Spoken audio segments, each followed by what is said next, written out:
अस्सलाम वालेकुम। मैं अम्मार यासिर। मैं 2006 ਤੋਂ 8 ਮੇਰਾ ਪਹਿਲਾ ਸੈਸ਼ਨ ਆਈ ਸਰਾਇਕੀ ਬੈਚ ਦਾ ਇਥਾਈ ਬਾਉਦੀਨ ਜ਼ਕਰੀਆ MA ਮੈਂ ਕੀਤਾ ਹੈ ਤੇ 2009 ਵਿੱਚ ਮੈਂ ਐਜ਼ ਅ ਲੈਕਚਰਰ ਅਪॉइंट थी आम ਤੇ गोल्ड ਮੈਡਲਿਸਟ ਆਮ ਤੇ ਜਿਲ ਮੈਂ ਪੜ੍ਹਨ ਲੱਗਿਆ ਤੇ ਲੋਕ ਬੜਾ ਆਖਿਆ ਕਿ ਵੀ ਸਰਾਇਕੀ ਪੜ੍ਹ ਕੇ ਕਿਆ ਕਰੇ ਸੋ ਸਰਾਇਕੀ ਦਾ ਕਿਆ ਸਕੋਪ ਹੈ ਠੀਕ ਹੈ ਤੇ ਜਿਲ मैं इत्थे आया माँ बोली आई अपनी मेरी मदर लैंग्वेज भी सराइकी है तो एक अपनाइत आई दिल किया कि बई इंदे बारे पढ़ूँ सराइकी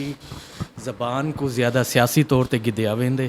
कि जी बस एक ज़बान है पंजाबी दा ले जाए हालांकि इंदा अपना एक वसी लिटरेचर है अदब है शायरी है नसर है तनकीद है ਤੇ ਲੇਕਿਨ ਗੌਰਮੈਂਟ ਦੀ ਤਰਫੋਂ ਹਾਲੀ ਜਿਹੜੇ ਤਰੀਕੇ ਨਾਲ ਸਰਪ੍ਰਸਤੀ ਹੋਣੀ ਚਾਹੀਦੀ ਹੈ ਉਹ ਹਾਲੀ ਕਹਿ ਨਹੀਂ ਹੁਣ ਨਾ ਕਿ ਕਿਥਾਈ ਕਾਲਜਾਂ 'ਚ ਸੀਟਾਂ ਨਿਕਲੀਆਂ ਹੁਣ ਸਕੂਲਾਂ 'ਚ ਐਡਵਰਟਾਈਜ਼ਮੈਂਟ ਥਈ ਹੈ CSS ਦੇ ਪੇਪਰ 'ਚ ਪੰਜਾਬੀ ਦਾ ਸਬਜੈਕਟ ਹੈ ਲੇਕਿਨ ਸਰਾਇਕੀ ਦਾ ਕਹਿ ਨਹੀਂ ਅਸਾਈ को लसानी बेस ते गिनदे से सियासी बेस ते दी नज़र इन सब्जेक्ट को कर गिनदे से जबकि एक जनूबी पंजाब वसी खिता है सराइकी बेल्ट बावन का खिता है इतना रिसर्च का वर्क है लोक विरसा इदारा इस्लामाबाद वो ताकू रिसर्च प्रोजेक्ट्स देंदे उनकी ग्रांट्स देंदे तुसां जेड़े साढ़े स्टूडेंट्स इत्थे जिल मैं पढ़े आई उन टाइम सिर्फ MA प्रोग्राम आई हुण BS प्रोग्राम भी है अल्लाह का शुक्र है MPhil प्रोग्राम भी है तीजा सैशन हुण चलदा पे तो इंशाअल्लाह नैक्सट ईयर असां PhD प्रोग्राम भी अपना शुरू कर देसूँ कुछ साड़ी HEC की रिक्वायरमेंट्स हैं वो असां पूरे करेंदे पैसे तो मोस्टली साढ़े इत्थां जेह्ड़े स्टूडेंट्स आंदे ना उन्हां को एक तो फाइनैंशली प्रॉब्लम्स बहुत ज़्यादा होंदे तो दूजा ये कि लोगों को अवेयरनेस भी हाली क्या नहीं कि बाहर दी कंट्रीज़ तुसां PhD Asian culture Asian language Asian literature इंदे कर सकते हो सराइकी दा स्टूडेंट भी PhD literature cultural study linguistic कर सकते लेकिन साढ़े बाल हैं उन्होंने को हाली इतनी अवेयरनेस भी क्या नहीं तो ना ही वो फाइनैंशली इतने स्ट्रोंग हैं कि इन शय को अफोर्ड कर सकें लेकिन उम्मीद है तो उम्मीद रखनी भी चाहिए तो इंशाअल्लाह हुण स्कूलों सीटां आ गई 300 सीटां जिहड़ी हैं वो स्कूलों मुंतखब थी गई हुण कड्ढन तक एडवरटाइज थी सन तो इंशाअल्लाह उहदे ते भर्तियां भी थी सन तो ज़रूरी नहीं कि सारे सिर्फ लेक्चरार लगन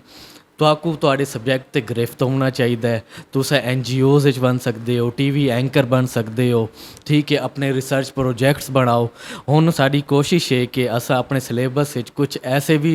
जेड़े क्या आखसूं कोर्स घिन के आऊँ कि जेड़े बच्चों को कोई स्किल्स मिलन कि अगर वो बेरोज़गार हैं जॉब्स नहीं मिलदियाँ तो वो घर बह कर अपना जेड़ा है ना उन्हें स्किल्स के ज़रिए अपना सोर्स ऑफ इनकम जनरेट कर सकते हैं उनदे च असां कोशिश की है कि कुछ क्राफ्ट दे चीज़ां इत्थां घिन के आऊँ वो कोर्स वर्क असां शुरू कराऊँ तो इवें IT दे कुछ कोर्स हैं असां चाहते पे वो भी शार्ट कोर्सिस असां करवाऊँ बालां को ताकि वो घर बन कर अपने जेड़ा है ना वैबसाइट्स बनावन अजकल जेड़ा है दराज बई भी वैबसाइट्स बहुत सारे लोग घर बह के काम करेंदे पे ते असा भी यो चाहते हैं कि साढ़े बाल भी जिल बाहर निकले ना तो वो इन्हां चीज़ों तो फ़ायदा उठावें मेरा ख्याल तो यह है कि नौजवानों को क्या बलपण तो जड़ा है ना ये एजुकेशन हूँ सिस्टम के जेड़े उनकी माँ बोली होवे उहदे विच भी आना चाहिए मेरा एक आर्टिकल छपा है जड़ा ई हिस्से दे विच BA दे विच जेड़े नौजवान साढ़े अध को ज़्यादा वो खड़ वनन वो सिर्फ ही अंग्रेज़ी की वजह तो खड़ वन एक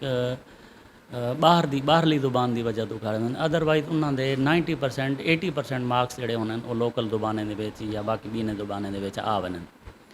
अच्छा दू इल्म तो वैसे भी कि नहीं मरते एक तो रियाजी का इल्म रोज़ अदल को अज तक वो खड़े थे तो दूजा जुबाने